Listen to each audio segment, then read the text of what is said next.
खेत खलियानों ने, हरे मैदानों ने, बसंती बेलों ने, झूमती बेलों ने, लचकते झूलों ने, दहकते फूलों ने, चटकती कलियों ने,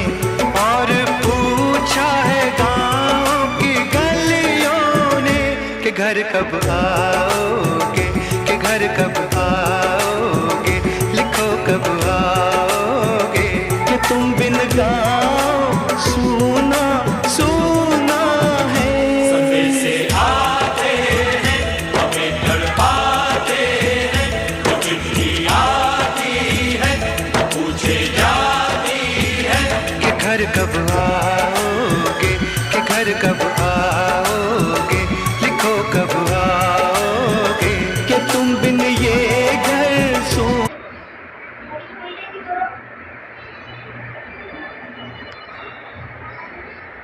अम्मा